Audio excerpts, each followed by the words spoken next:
3, 2, 1. Or not. God damn it. Oh, you have a theme song. You do. It's a free usage thing from the internet. Yep. Royalty-free music, baby. All the best music's royalty free. Oh, yeah. That's actually kind of true. Like classic, Oh, yeah. public domain songs. Is it? 1924 now, right? I think so. I think it's- because it's got to be 100 Imagine something years. all those songs from the 19-teens Well, we that are were yours. we were Right. thinking about throwing out the idea of maybe picking a song from that era Yeah. and covering it and Why making not? it ours. Oh, Yeah. Let me suggest them. Yes. Put together a list for us. Can you imagine in the year 2124 when like people are playing Lady Gaga songs? It was an old public domain song. Really. You mean 21, 24? Yeah. Oh, you said 2024. Did I? They I'm might gonna be saying dead. that in a few years. For those of you who watch every Yes, I week, can imagine that. we should probably introduce Absolutely. introduce our first in-person guest. Our first interview guest was Dr. Darren Wiesner. I think it was Gracie. Oh, that's true, Gracie. That's true. Yeah, Gracie Gonna was hurt our the first boys' interview, feelings. and then Dr. Darren. But now we've got Frank Anderson. Frank, would you like to give an introduction of who you are and how awesome you are, and anything else that you think is pertinent to this No, podcast? I don't want to do that at all. Well, I could start, and you can correct me. How about that? So Frank is a historian of all things exciting when it comes to Wisconsin folklore, among many other things that he does. But we thought with this being Halloween coming up, October and fall, perfect time to talk Spooky to you season. about some of those really cool things that I see on my Wisconsinology poster that I have in my basement. All the, Oh, yes, yes. but in addition to that, I think I met you from music way back. You were recording with Emperors of Wyoming, I think, at Rock Garden. Yeah, way back. So Mark and I were in the studio that day. You were. Yeah. Yep. And When then did I meet you? I met you at Lawrence Chapel. We were both playing in Corey's band, Yes. and you were dressed like a hitman, and you intimidated the shit out of me. How could that be? I'm the nicest guy. Well, I didn't know that at the the time. world. You were wearing all black. You looked like a I always wear all black. well, anyway, amongst other things, thank you, Frank, for joining us today. Do you prefer historian or folklorist? I like folklore better. I'm not really a historian. But a lot I of have the like stuff. degrees. Oh, things like that. got I it. don't have any of those. So you would know is folklore true and not true? Folklore's bullshit. So it's all bull. But you know But some it's true stuff. Fun. Super fun. I don't know any true stuff. I know False. good bullshit. We That's had a what I delightful off-air conversation Handed about down violent femmes. generation to generation. I love it. What? Violent femmes? What? Violent femmes. We were just talking about it, and that was real. Yep. You know stuff about the promise ring. Well, I know a promise ring. On the show I do for 91.1, The Avenue. the Let Avenue, it play. Wisconsinology on music. Yeah, most of the episodes I do, I know someone I'm talking about, Sure. or I've played with someone I'm talking about. So most of the time. Yeah. I mean, the 1860s ones, no, You don't know those guys? I don't know. But one of them changed music as we know it, and I have a show. My episode on Joseph Philbrick Webster wrote 3 songs that became complete classics, and one of them, which is now known as the Wildwood Flower.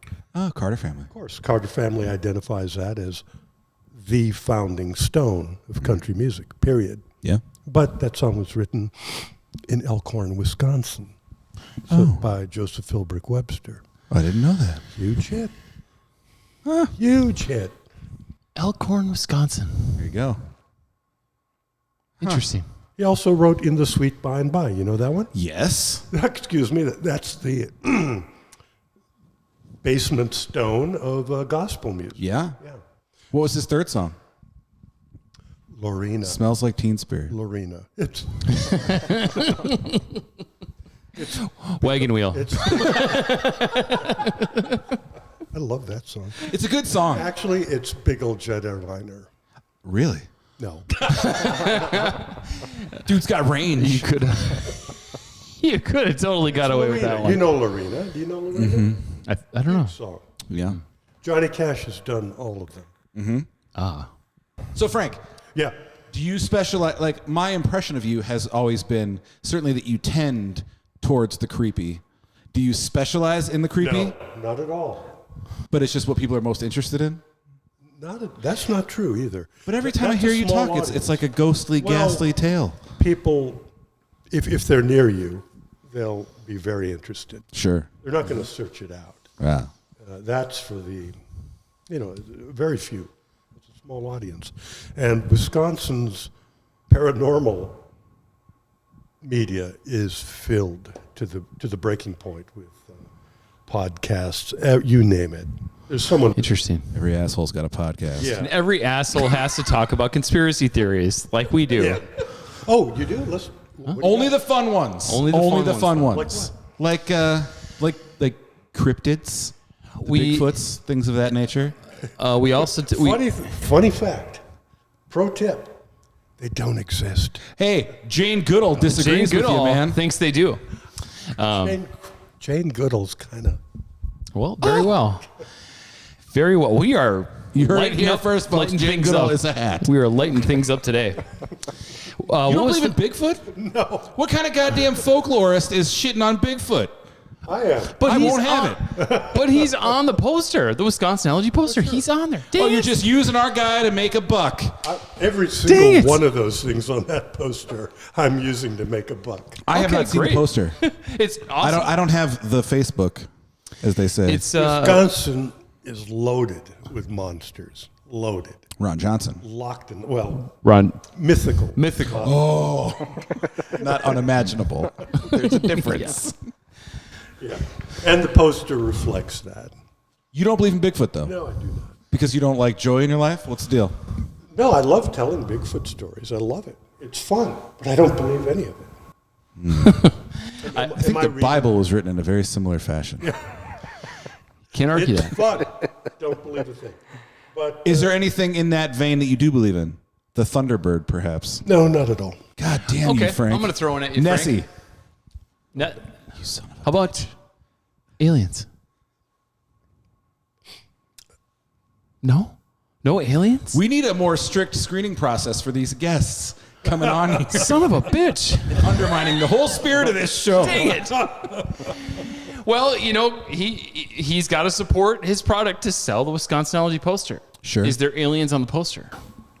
No, there aren't. You know what's interesting about that is MUFON, which is the Mutual UFO Network, Yes, yeah. founded by a gentleman from Green Bay. Oh, sure. The first ever organized UFO reporting system or a journal was founded by in northern Wisconsin. Speaking that was of... almost immediately. Oh, really? So Wisconsin is the state of firsts. We have the first everything, and I mean everything. Or we have the best everything, or we have the worst everything. There's no in between in this state. That's quite what accurate. Wisconsinology is about. You could also So put you that have into Joe McCarthy and Ron Yeah. Johnson, and then you have Frank Lloyd Wright, George O'Keefe, Les Paul, et cetera, et cetera. Speaking of UFOs, before we get off the topic, that new Blink-182 song blows. It's awful. It's the worst thing I've It ever is heard so in my life. bad. Which Terrible. Blink 182's new single. There is such a thing. They got as a back together. Blink 182. Their singer left and was studying UFOs. There's this thing. It's called Blink 182, and it's a three-piece, really shitty pop punk band that should have stopped 20 years ago. I believe in Bigfoot more than I believe in I do. Blink-182. I believe in Bigfoot if it means you won't Blink 182. Okay, so is there anything fantastical that you believe in, that you go for? Some ghosts, some of them. Okay. Oh, okay. So you believe in ghosts. Yes. Some ghosts. I don't think that I do, because I've never really encountered anything. No. But Zim has a tale. I have a theory on this. Oh, that I am a ghost, and that's Tale? why I haven't seen I any. am actually a ghost. No, I have a theory that everybody's got, energy. Electricity's energy. The soul perhaps has energy. Energy has to dissipate somewhere. So perhaps the energy that is detected through these lingers around to objects or So we're not locations. talking So Like- I think it could potentially be an interdimensional signal from But perhaps not people like who are no longer here Ooh, or something. like No, with a it's sheet on just- their head. It's just dickheads. Dead dickheads trying to fuck with people. Dead dickhead. There's your next poster. Dead Wisconsinology dickheads. presents Dead Dickheads. Wisconsin's. I'm going to die Dead and go dickheads. back, and I'm going to fuck with these people in this house until I die again. I don't know. Have you had an experience that led you to believe in ghosts? No, I've had experience that led me to the other way. To not believe in ghosts? Well, people always say, "I know what I saw," right? No, nobody don't. knows what they No. saw. Nobody, and your mind is constantly filling in. Let's just call them pixels, Right. in front of you. Gaps in information. And if something doesn't make sense to your mind, your eye will see quickly, and your mind will do the work to make Yeah. it make sense. Yeah, they show all the time like things that are misspelled, but you didn't notice because your Yeah. brain just, or they omitted Wires a it. word and your Yeah. brain put it in there. So my experience was, my oldest brother. Well, I'm from the Philippines. Oh, And my oldest brother used to, southern Philippines, used to scare me with a story from the island we were all born on, my brothers and I, about, it happened in World War II. We were born after World War, just after. And about 3 headless women, plantation women. These were Dutch women who ran lumber plantations. My father was a lumberman. But during the Japanese occupation, they were beheaded. And he said, if you look down the Coral Road at night, you will see them. They're clinging together, they're holding on, carefully taking steps forward, but they're coming for you. So I was scared to death. I'm little, you know. And I'm a little scared right now. you are. So what happens? We moved to Wisconsin, which is my parents' home. And We've got headless Dutch people everywhere around here. I'm out biking in the country like we used to do when we were kids. It was late summer. The sun was going down. And I looked down a long road that was used to be have railroad tracks. And I saw them. And it scared the hell out of me. I got my bike, and I really booked it home fast. Now, a year later, I go, wait a minute. Wait 1 minute. Rod Steiger always says, wait a minute. Wait a minute. If those were ghosts, how come they looked exactly like I imagined they would look? They wore the dresses my imagination had them wearing. They wore the shoes my imagination had them.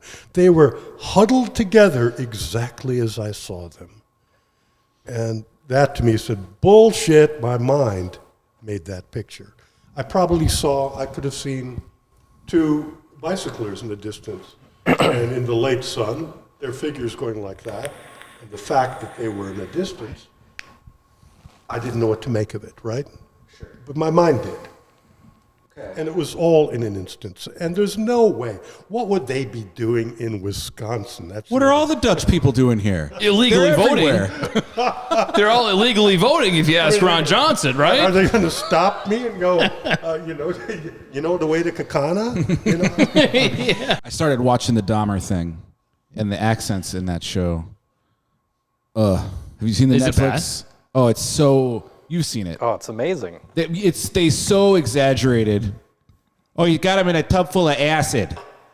Freaking cripes. We found body parts. Are they saying acid with the big A? Yeah, acid. Acid. He got a tub over there in the corner, just filled to the brim with heads and a torso and some acid. They don't have a Wisconsin accent. There's nobody in that position. Yeah. Someone's got to do it because apparently we have all the killers and the. Well, they Yeah. also can't conceive of, like, not everybody from a place has the accent from that place.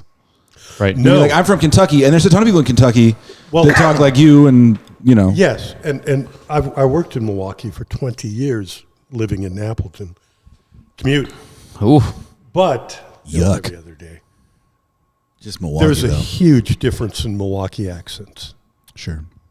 I mean, nobody cares because the audience for that is not Wisconsin people. It's the entire world. So nobody cares. But that bothers me a lot. Yeah. Up here, you kind of dabble in the Fox Valley / Kiwanese talk. Oh, yeah. Oh, yeah. Over there. The TH turns into a D. Yep. Yep. Out there, over there, up there, Up there. over that. And there's that other accent where what became my hometown, which is the same as Fargo. And that is Norwegian. Is that your friend in the wood chipper there? Yeah. No, that's not the deal. No way. No. a good one. That's a great TV The series. mom from Bobby's World had a good one. Oh yeah, Remember hers was pretty good too. We imported our Kentucky hillbillies Sure. into the cutover I'm land. right here, Frank. He's right here. No, I know you are. But this precedes you. In the 1920s, they're called Kantucks. Huh. And they were brought in the cutover region and, To do the work. well, to try to farm where nobody had ever These farmed. Dutchmen Yeah. couldn't Didn't get work. it done. Well, and in that era, I am pretty sure Wisconsin was booming with hemp at that time, which We was were the also hemp brought up. capital of the entire world. Yep, Number one. we were. If only that could come back. So high on the list. They tried. No. So, what do you think, Frank? Before we got some momentum, we started talking about the Packers. As a folklorist, you can tell us how shitty the rest How of this year is going to be. shitty they currently look in the history. Did you see the joke that they dressed like the 50s and played like it too? Yeah, they did. They certainly did. Oh, they were right. They were right out of that era. I thought they played like the 80s, but okay. The Scooter McLean era. The early failed Bart Starr year or two, the early Paul Hornung year or two. Yeah, the wasted years of Paul Hornung. Frank, do you want to know a Wisconsin fact that you might not know? What? You are sitting on a sofa, love seat, what have you, with what would have been a TV celebrity had his pilot got picked up. That's true. Our own Andrew Zimmerman shot a TV show did. about You did. fandom I for did. what channel? TBS. TBS. About what? So I'll give the backstory. Being a cheesehead, dude. Yeah, so this is kind of funny. So I was randomly, this is all the way back in the days of 2012 when you could go on Craigslist and actually, there was all sorts of things on there for people looking for acting gigs or just writing gigs or whatever. And I saw this link that said, do you own season tickets? We'd love to hear, Packers season tickets, we'd love to hear your story. So linked to this casting agency that works out in LA with this guy who's from Wisconsin who thought, I would love to hear the story. There should be a show about diehard Packer fans, and that starts with season ticket holders. So I said, okay, well, let me tell you why my family is not your typical season ticket holder and the amount of ridiculousness that goes into being our family. And I just went into detail about how we don't wear face paint. We'd rather know the names of players in the field. We don't wear costumes. We don't wear the cheese hat. He refuses to do the wave. We don't do the wave. If the cure for just- COVID had been in the wave, he'd be dead right now. Yeah. I'll get into that differently. But anyway, I wrote this really long essay about just the history of our family and where it came from the 50s and all the way through. So notice I didn't do it. Anyway, I wrote it, got picked up I went through a couple casting calls, and then somebody bought it. I forget what the name of the company was. Oh, Good Clean Fun was the name of the production agency. We shot a pilot. When it started, it was just supposed to be me, and then they turned it into a reality show of 3 couples, and the storylines were all sort of intersecting. I can tell you, I'm glad it didn't get picked up because it was a big pile of shit, and I still have that pilot I found it. I do have the pilot. We gotta watch it on the podcast. Sometimes we should. We'll do a reaction. We video should. to Zim's But TV my show. whole sort of role was like I have a lot of history. I know the stats. I was obsessed with that growing up. So like a lot of that stuff is kind of what I put in for my character, sort of being this, know-it-all of Packer stuff with a strong opinion on how you should engage the Packers and what you should know about the Packers if you're going to watch them. And that was what it was about. So I knew someone who married his wife because her family had the greatest Packer season tickets. Did it work out? They're still together. wow, yeah. You might be describing my wife too. No, she doesn't go to Packers. That's why Zim's in the band. I keep waiting to get one of those tickets. 8 years now. Oh yeah. See, it's still getting me things. People just want the season tickets.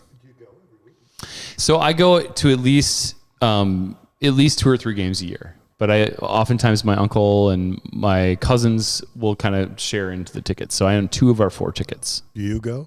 I go when people give me tickets, which happens occasionally. Mm-hmm. Yeah. Yeah. Frank, have you gone to games or like did you have? Sure. I used to go, but I'd just buy a ticket outside. Yeah, but that was Brett Favre era. No, the reason he why I looked like asked he got is sacked. Here, Dick first maybe a this couple is the times. nostalgia of when I first started going to the games is in like the early 90s or actually late 80s, early 90s. I remember having a very big sense of community sitting there because everybody who was around us had been sitting in that seat and goes with their family and everybody knew each other. Like our whole family, like when my grandpa died in 1995, the people who sat around us came to his funeral. Like that's how long they'd sat there. They knew each other. And so, but everybody there knew when to stand up and get loud. They knew when to be quiet when the offense is on the field. They were very smart, engaged fans that knew the scenarios, knew everything that was happening. And then right around 2010 and 11, the price just skyrocketed for tickets. I have a $59 ticket from 2009. And now the ticket is worth $123. Right. I remember paying between $40 and $60. Yeah. And in Green Bay, the average median income is around like $48,000. And that was primarily that was the city. People who owned tickets and went. We have a different deal. It's Title Town. They have a 5-star hotel. It's a whole Disneyland thing. It's Disneyland for football. Yeah. And it honestly reflects on the stadium. People don't pay attention as much. It's become this huge party. Nobody pays attention. No. My favorite news subject. Nobody pays attention. Nobody cares. Badger games, we used to care. Students come in second quarter, they're out by halftime. Oh, yeah. And a lot of, actually, people my age, they're having so much fun chatting with their friends and drinking outside. They're not, yeah. Why bother? Yeah. Well, now you got to have like a video of Charles Woodson or Kenny Clark saying, "Get loud on D," and it's like we used to not have to tell people to do that, right. But now we do. Well, that brings up another subject. On offense. The big screen, right? The Yeah. screen that's everywhere. The screen, that ridiculous screen at Brewers Stadium. where Oh yeah. Everybody watches the big screen. They don't watch the baseball game down there. No, they're not. And I had a hand in that.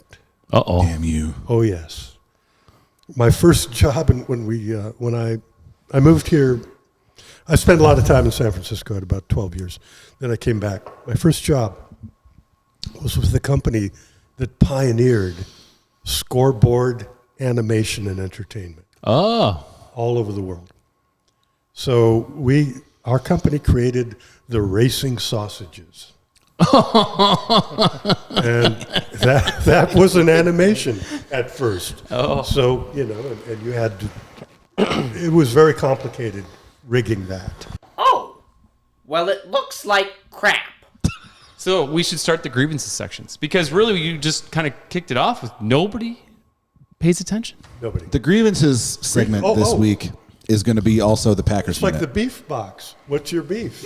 Get Yes. out the beef box and tell us. We have a segment called Grievances. This is a living Oh, beef box. wow. Yes. We also have a segment called the Packers Minute, and this week they're just going to be They're one kinda segment. the same thing. And what's your grievance? The Packers friggin' blow this year. Do you have any, before we dive into Packers, do you have any social awareness grievances this week, like the Qdoba lady last week? Yeah, my most recent. These goddamn like Grubhub Uber Eats drivers that act like they're fucking royalty and just park wherever they want and just walk up to the front of goddamn whatever because they're here to pick up Tiffany's tacos or whatever. I'm sick of it. We have a line. One of them? Yeah, I think there is. Let me see. Oh. But keep on going. What other grievances you Hell got? of a grievance. I just hate it. Oh. Past grievances have included people that reach over the sneeze guard at like the burrito place. Political ads. Oh, that's all right. Why don't you take Chris's? Sure. Fair enough. This is You're our guest today. oatmeal dark. Yes. And then we'll have you taste Adams and then whatever's left of mine. Anyway, just kidding. So I saw similar to that. I have a new grievance. What is it? People take my fucking beer. Irrelevant. I did notice that though, that they are zipping around all over the place, and when it's like in places where you got to like get into. So I'm going to pick up Papa Murphy's Pizza a couple weeks ago, and this dude is in a Grubhub cart going to Jersey Mike's, and he's in the handicap spot. Yeah, they just park wherever they want. I used to see him all the time in handicap spots. I don't want to say his name, but I encountered What does it rhyme with? Local celebrity. What does it rhyme with? I texted you about it.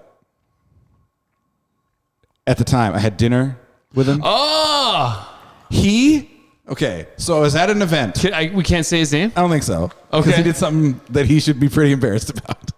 I was at an event, and a local celebrity who I will tell you about after, he arrived late Oh, and just sat at our table.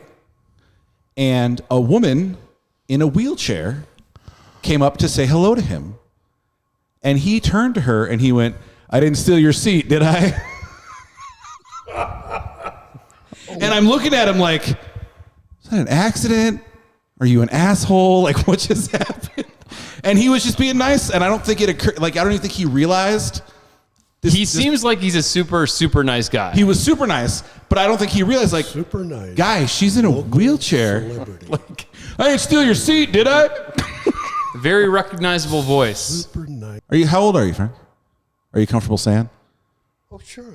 I turned 39 on Saturday. I'm going to make it. I'm going to make it a quiz. I'm as old as exactly as the space age. So you were born in 54? well, Ed Gein was arrested Oh. in this year. Lambeau Field was built in this year. Van Morrison, started his first band. Whoa! In this year. Pump your What are we booing Van do Morrison you know? about? How dare you? How Is many? it the racism? What's your problem? What year? I have no idea. Lambeau Field. You got to know this. 1957. Yes. There you go.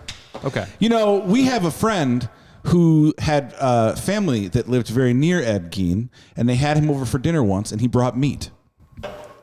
Ed Gein never fed anybody body meat or anything like that. The story remains true, though, Frank.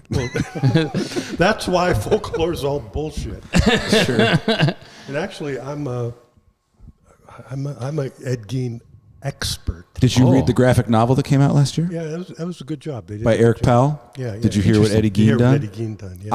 I have it. It's good. It's very good. Except at the end, when they make it about like the courtroom spectacle and then kind of shame you for reading this book. They do. Well, everybody shames. I liked it. Okay, Dahmer, I'm not into it. That's a serial killer crap. Ed Gein, I know so many people who knew him and that I met, and they're like, "Oh, Eddie," you know. He was a simple man. People He's a liked very him. simple man. But he was a serial grave robber, first and foremost. As a serial killer, he would be the worst.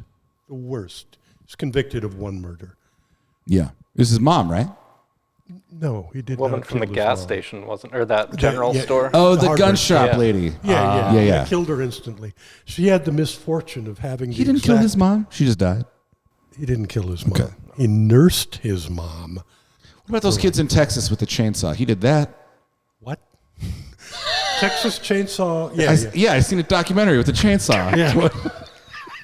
Because that's based on Ed Gein loosely. No, not loosely. The director of I'm blanking. Director of Toby Hooper. Toby Hooper has cousins from Wisconsin.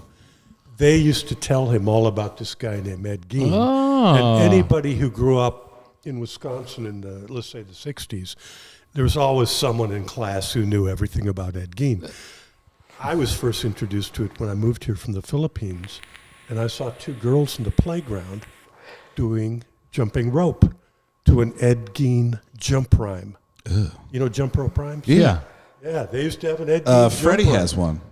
And I was wondering, who's this Ed Kruger? Gein guy they're jump Oh, rope didn't know that. rhyming to? 1, 2, Freddie's coming for you. Oh, yeah. Do that one again. The 1, 2, Freddie's coming for you. 3, 4, better lock the, The door. Yeah. 5, 6. Interesting. Something. That's what it is. Texas Chainsaw is another good example of good movie with an atrocious franchise after it. Yeah. Ed Gein launched a million franchises. Yep. Why do you think that was? Because he's the most unique psycho in the history of the entire world.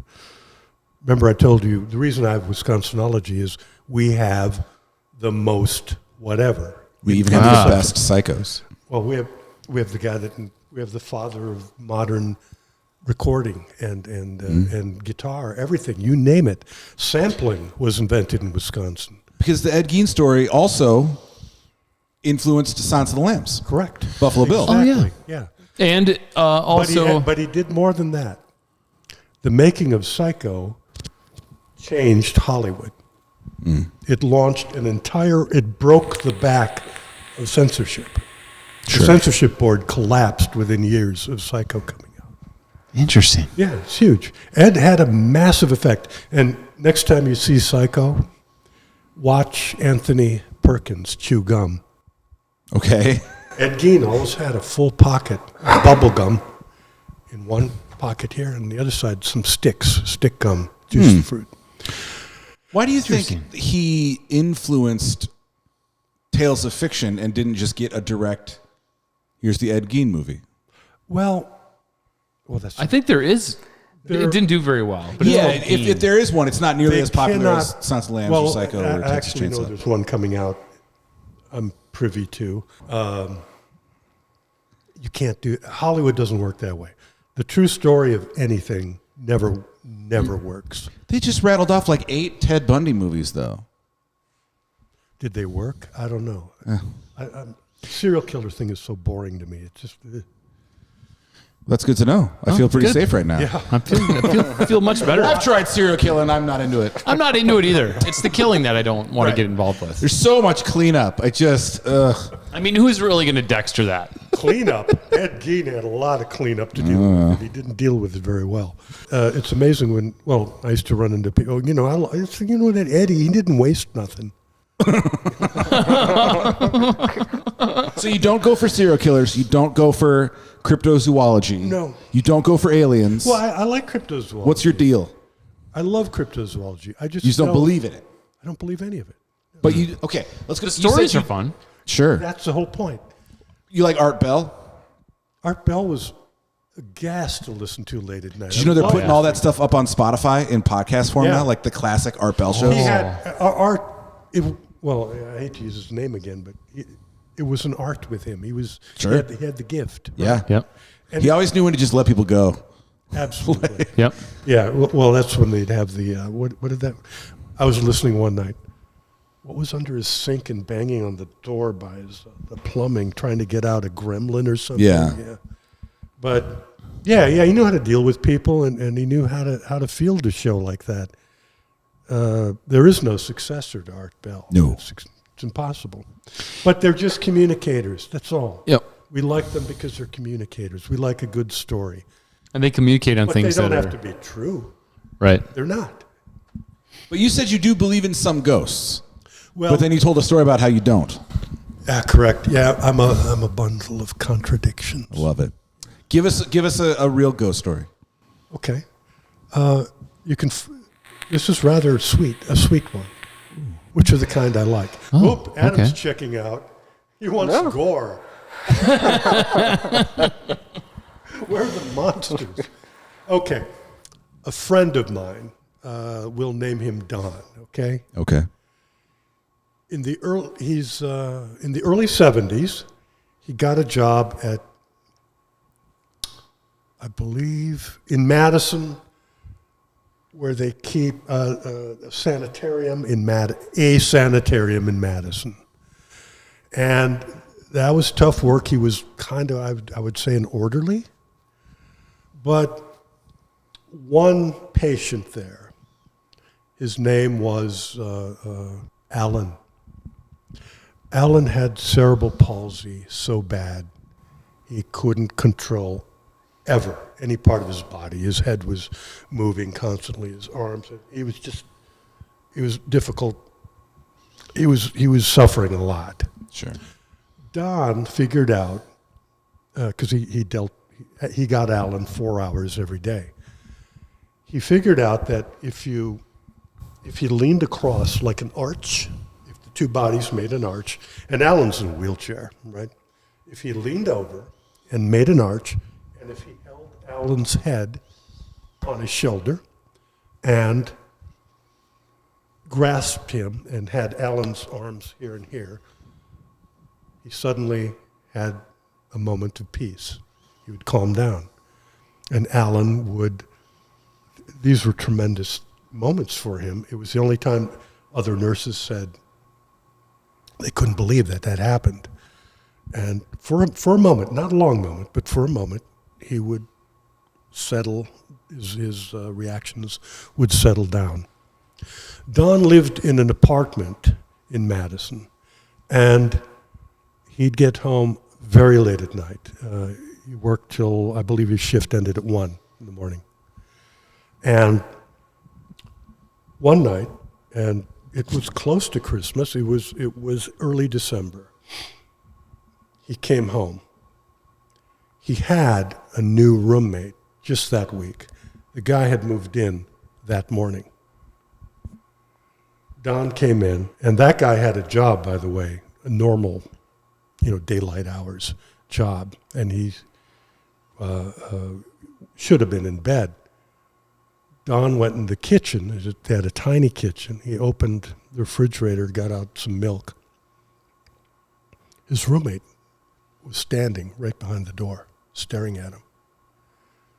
And Don didn't know what to do. He just stared back.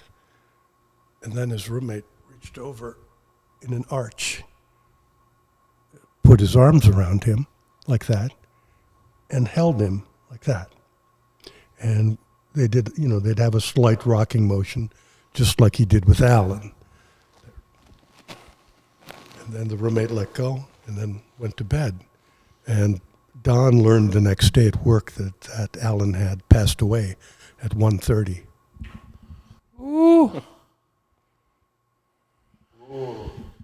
Press the button. What do you got for that? Let's see.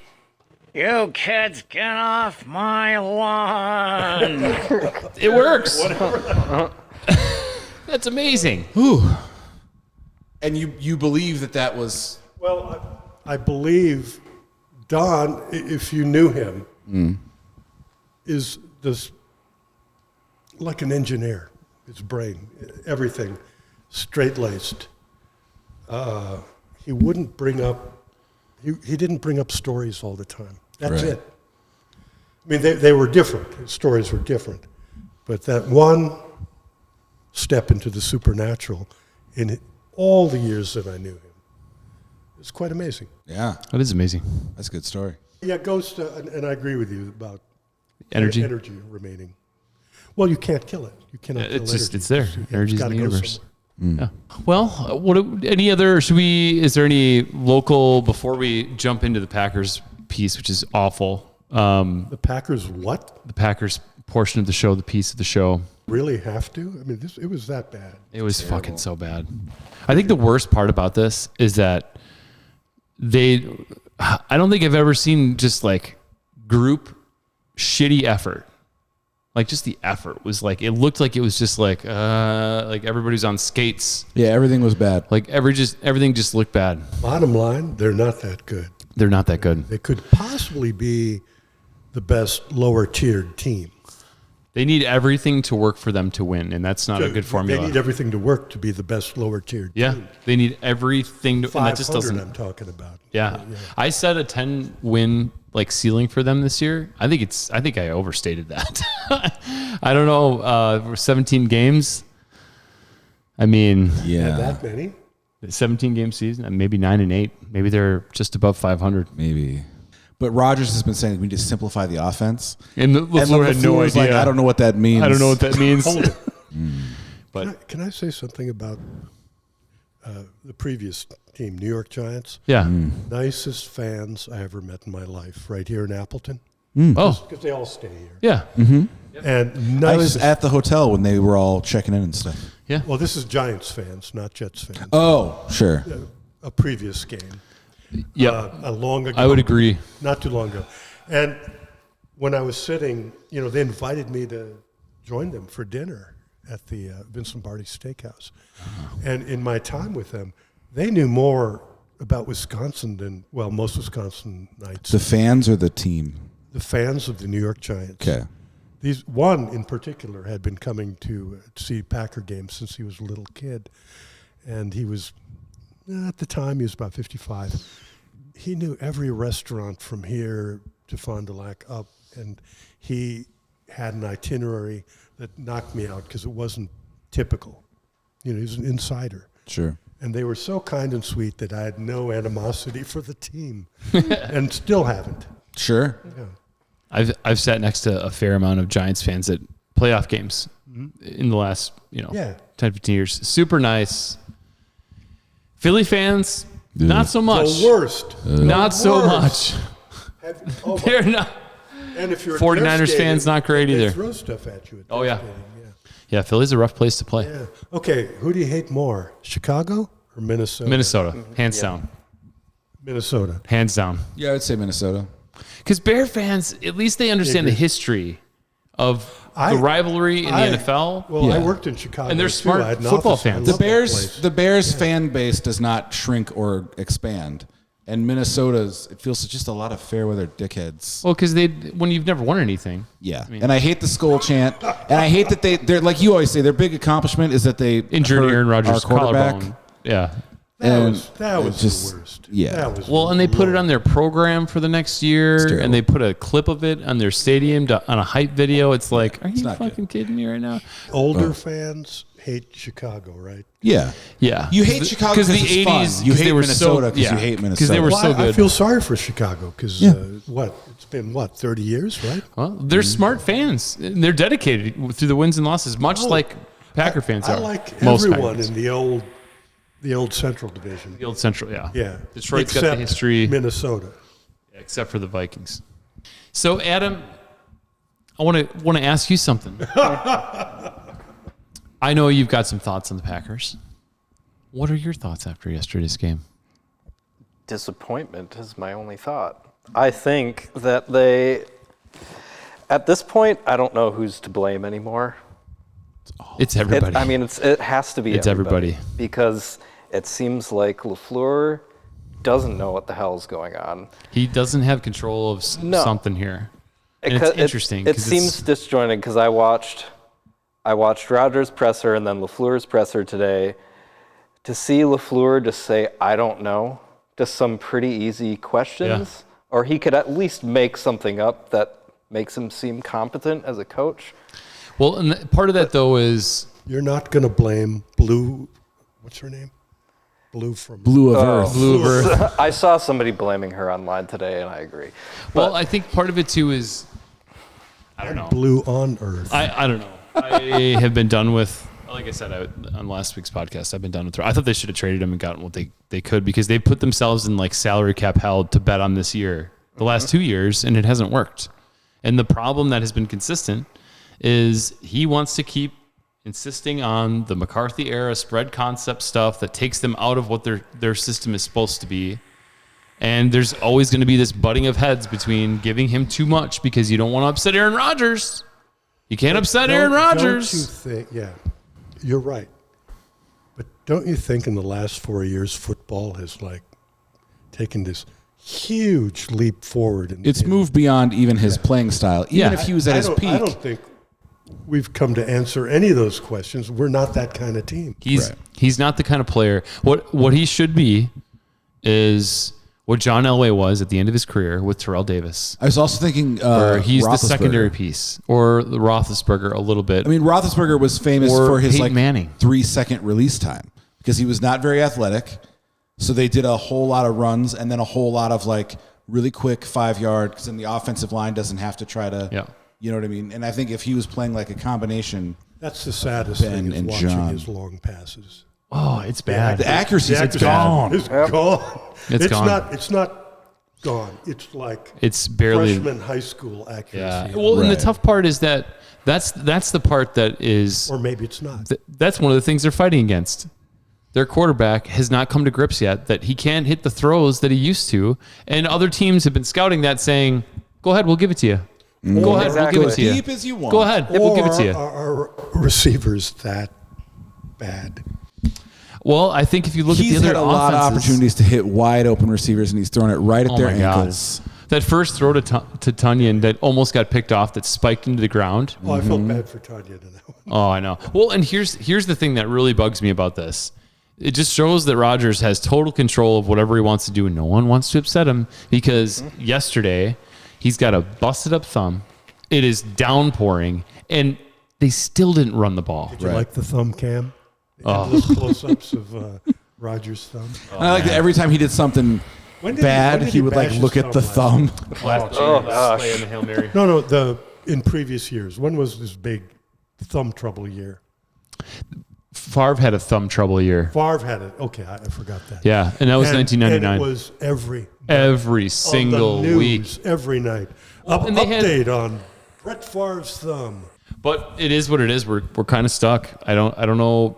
I don't see Aaron Rodgers all of a sudden having a change in heart. There's no solution here. No, it's not. They got There's to. no miracle somebody gets back and, No, there's no. and the formula complete. There's none of that. No, it's all. It's a mess. Both the Packers and the Badgers Both are a mess. entered that glorious 30 years of losing cycle. They've started.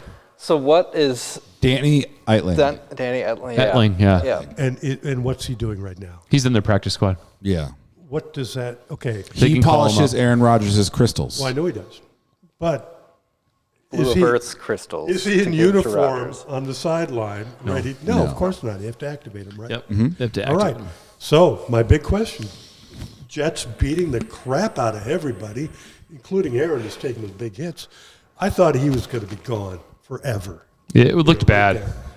And was who's bad. going to back up Love? Because I don't trust Love at all. How come every other team has a guy that can just walk in? Who did we play prior home game? Last home game prior to this? Oh, Bailey Zapp Bailey Zappi. for the Okay. Patriots. Patriots. Rookie, Fourth walks in, rounder, yeah. looks like the greatest quarterback in NFL history. You want to know why? they Because ran the his ball. play caller knows that he's a fourth round rookie and runs an offense to make him be able to run it. And Bill Belichick has his parents It was- chained up in his basement. That's true. And if he ever wants to see them again, That's true. And if he ever wants to see his parents again, he had better hand the ball off 9 straight times. Well, you know it was way more than that. Yeah. I've not seen a guy that walks in and just takes over a game. Oh no, we're developing him. Well, and even This last year, developing thing does not exist in other teams that It I've doesn't. been watching. So outside of Devontae Adams obviously being gone, and some coordinators. Excuse me, I might start crying. And feel like you shoved coordinators me. being gone. What changed so drastically to make us so terrible? Rodgers is burnt. It's that we did not change and everyone else did change. they also lost 2 very critical, successful coaches that were key to that offensive success Yeah. to head coaching jobs. That's a big piece of Once that. again, where's the guy that steps in like everybody else has? Right? And I don't know, but if you look at these, look at the last 3 quarterbacks that they've lost to. Those quarterbacks just ran the offense as it's designed. Like their coaches put them in a good spot to not have to win the game on their right arm, but let the scheme do the work. But Aaron Run the Rodgers wants his sagging right arm that can't throw a deep ball to bail them out. And it's just not going to happen anymore. And it sucks. Anyway, It's a tragedy. we're past an hour. We should probably think of any grievances or Frank, any local restaurants you've had recently that you've really liked. Anything? I know you're busy too. You got music stuff going on and I band have a lot of stuff. film stuff going on. Oh yeah. How about that? What you got going on?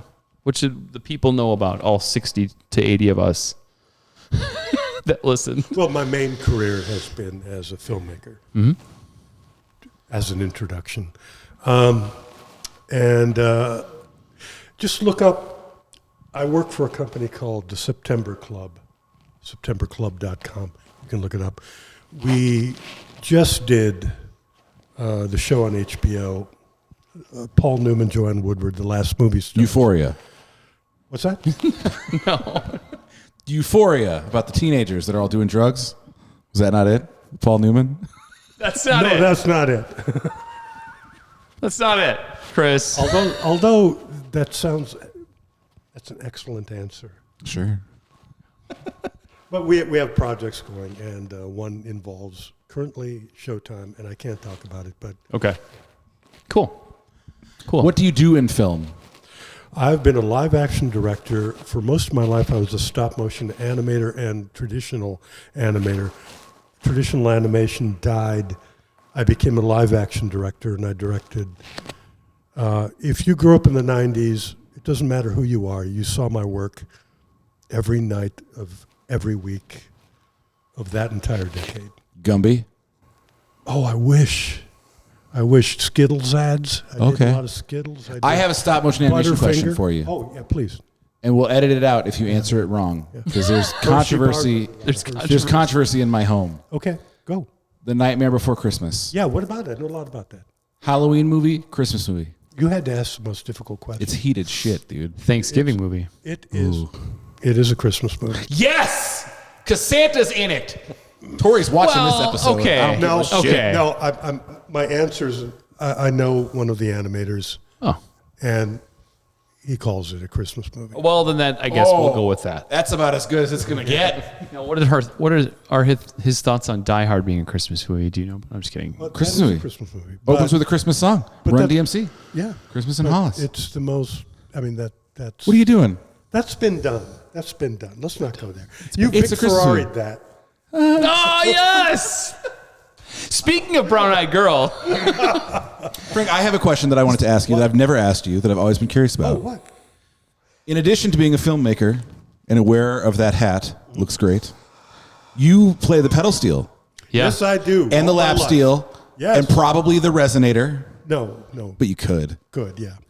My question is, what was your path to that instrument? Because it's not as obvious as like the guitar or drums or bass. Oh, wow. What got you Okay. into the pedal steel? So we moved here from the Philippines. I was still pretty young, 11, 12, something like that. And my uncle, Leonard, had country music radio all the time. Where when he drove, I'd never heard it before. And I fell in love with the sound. But what really kicked it was when a very popular band who I loved, called The Byrds, Oh yeah. this is my favorite band, period. I got kicked out of third grade because I imitated their haircut. Michael Clark, the drummer, I imitated his haircut. And they cut an album called Sweetheart of the Rodeo, Yes. which still is the greatest pedal steel album. I have a record called A Pedal Steel Tribute to Sweetheart Which of the Rodeo. sucks, by the way. It's not good.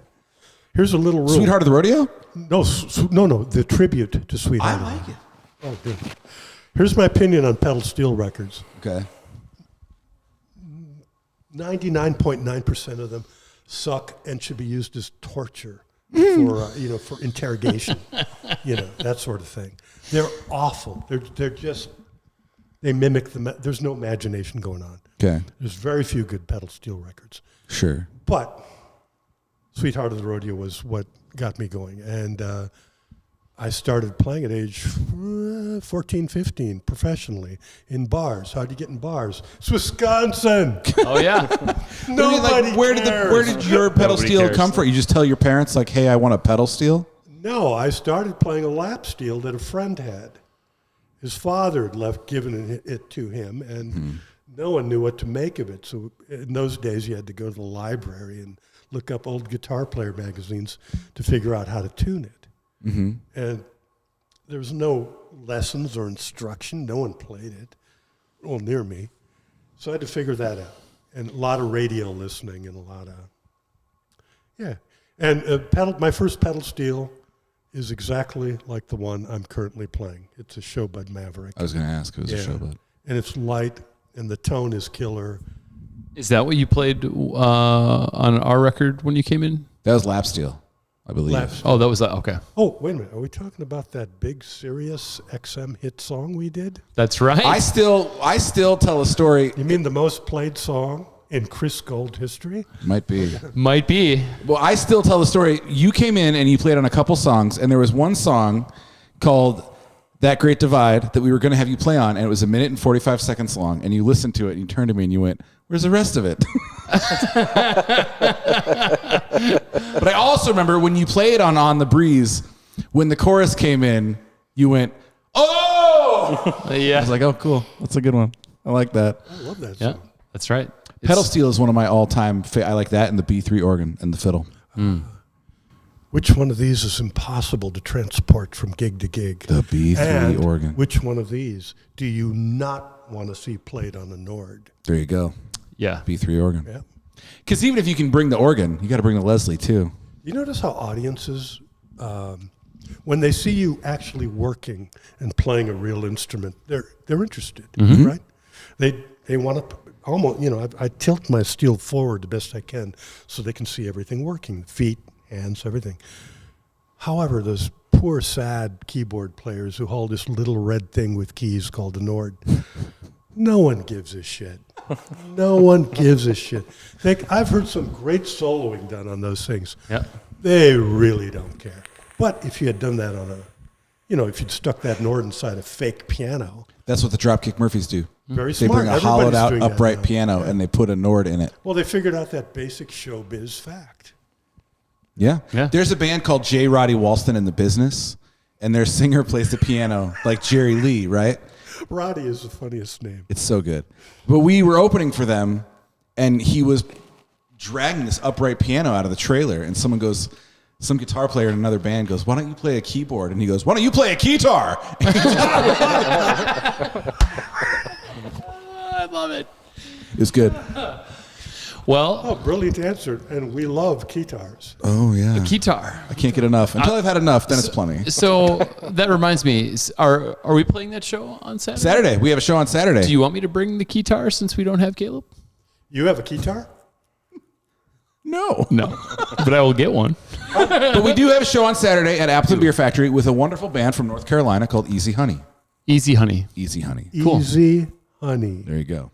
I don't know if it's like this honey is simple to procure or if it's like calm down, sweetie. Is it with a comma or no? No. And now, you don't want to talk about any of those great, you had a Violent Femme sing earlier? We were talking about Violent Femmes off camera, me and Frank. We'll stay off camera then. Oh. Scandalous. I still think my favorite time seeing you is at Harmony. Saw you play as a duo at that little pizza place. You used my reverb pedal because I had the RV3. I sure did. Thank you. You're welcome. I have a Boss RV3, which is like a pedal steel player's.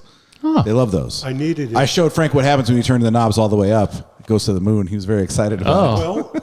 Well, here's my thing on effects pedals. 10, 10, 10, 10, or nothing. Dime that shit. Why bother? Why bother? Why bother? Why bother nuancing it? Just here's what it is. Nuance. Nah. Nobody gives a crap about Run the fucking ball. Nobody. Run the ball. Go join a Django band. You know, God. and entertain two people a night. You know that? Right. Are the country westerns still happening? What? Are the country westerns? Best westerns. Best westerns. Oh, I'm not in that band anymore. Oh, So we hate them. No. we're anti. We don't like Listen them. to the best westerns. Do not. They're- Listen to Motel 6s. They're better. They're in the motels. No. Come and see in the near future Zebra Mussel. Zebra Mussel is a surf rock band from A Appleton, Prague Oshkosh. psych surf rock band. Which features Do drugs, kids. Which features Former New Old Uncle Thing. Frank says, do drugs. former New Old Thing, Bill Gracely, Indeed. and two Is mini it golds. Gracely or Grassley? Gracely. Gracely. Bill Gracely Buffalo Bill Gracely. and Chris Gold's brothers. Indeed. That's right. And me. And Frank. You can be my brother too if you want. I think You can be we. my brother too if you want. Okay, I'll be your brother. Well, let's do that. You know, you can come in for coffee when you're out in your walk. Maybe I Now will. that you live in my neighborhood. I drove That's past true. your house and I saw your cool skeleton on the door. Frank lives like a block away from me. Oh, well, now you got to go because it's on the record and it's on the internet. Indeed. And this is how peer pressure works now. It's on the internet. 70 listeners. That's amazing. 70. Really? Amazing. This format, 70 people. Stunning. It is truly stunning. But anyway, any final thoughts, Adam? Final thoughts, Packer thoughts, food thoughts. They suck. They suck. Yep. And they suck. You? They suck. Have you eaten at Mill City? Yes, it was we have fantastic. talked about it. I was there I think the first week they opened. Dudley, who is a co-owner, he's the chef at Mill City. Which is right next to our neighborhood. Indeed. He That's true. played bass in my punk band, Oh, wow. the Dirty really? Rotten So-and-Sos. Yes, indeed. We were a three-piece. Dudley played the bass. And Rusty was in a band years ago called the Ragadors. The Ragadors. Which my old band used to play with way back in the day. And the drummer for the So-and-Sos was in the Ragadors. Played bass. Astounding. one great Round place. and round we go. Appleton, one great place. What's the other one? Oh, it'll do for now. Oh, I love that. That's way better than one great place. Appleton, it'll do for now. It'll do for now. Appleton, you're But I've almost been to here a Green long Bay. time, but I've lived here longer than anywhere I've lived. Same. Yeah. Not me yet. Soon. Where have you lived longer than Appleton? Rosendale? You're from Rosendale? I am. That's why he always goes the exact speed limit. Oh, that's insiders. Green Bay Packer halfway point for It is. people from my hometown. Yep. Yeah. Yep. It is. No reason to really go there, though. Except for holidays. Anywho. Emperors of Wyoming? Long gone. Over. Over. Not just in between things. over. You're feuding. That goddamn Butch I'm going to Vig. assume that I'm going to assume No, just over. Sure. I'm going to assume that one of our 70 watchers is Butch Vig, and he's very mad that you said that. I'll wager he's not. Probably not. I remember when I had a Facebook page, me and Butch were Facebook friends, and he would just pop up in the most fun. Yeah. Like, I remember once I said, I just wrote 10 songs for the new record, and Butch Vig is in my comments going, write 10 more. And was he wrong, Chris? No, I wrote 50 more. 25 songs for what will be my next record. Well, quite recently was my 40th wedding anniversary. Oh, Congrats. congrats. And right here in the Rockin' Valley, a certain Mr. Butch Vig was drumming in a three-piece polka band at my wedding dance. Oh. We got bumped off a bill for a polka band once. I almost killed myself. You never see them anymore. They don't exist. No, they're not. They're hard to find. Well, not hard enough. And with that, Chris, polka is dead. Don't worry. it's not coming back. Someone stomp on it just to make sure. Polka is Mike Myers. He just I mean, when you think about polka, it had nowhere to go. It's true. It's not a songwriter's platform in any way, shape, or form. Well, no, that's not true. That bump, that's not true. The polka is has many rhythms, and it's the most fun I ever had was dancing to a polka band in my life, and it's great. It's celebration music, but for music to advance, you have to have songwriters and you have to have people changing the form. Polka, that was impossible to do that. Impossible. They wouldn't let you change the form Well, because then they would say it wasn't polka anymore. what are the? Yeah, well, what are the? That's why bluegrass almost died. Bluegrass is alive. Yeah, Billy Strings, dude. Oh, I saw him. He's pretty good. He's really good. Pretty good. Look at this guy. He's okay. He's okay. Well, I played in a band with a Bill Monroe original touring Yeah. band guy, who wrote his memoirs, and it's selling really well right now. Who? Mark Hembry, our bass player. His memoir. His memoir. I would like to read that. It's called 5 Years on the Bus with Bill, I like that. and I think it's got a lot of good press. Yeah. It's not self-published. It's kind of a big deal. It's a real big deal. I'm right in the middle of Levon Helm's book, This Wheel's on Fire, from the band. What's it called? It's called Robbie Robertson is Prick. It's called Robbie Robertson. Fuck that guy. By Levon Helm. And All right. with that, Thanks for being here, Frank. Oh, We thanks love for ya. coming on the show, Thank you. Frank. Let's do it again. We'll talk yeah, more be happy stuff. to do it again. This is fun. I'm finally getting it. Yeah, you're right little- in the swing of things. I'm a little And we're slow. done. Awesome.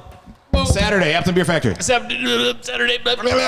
3, 2, 1.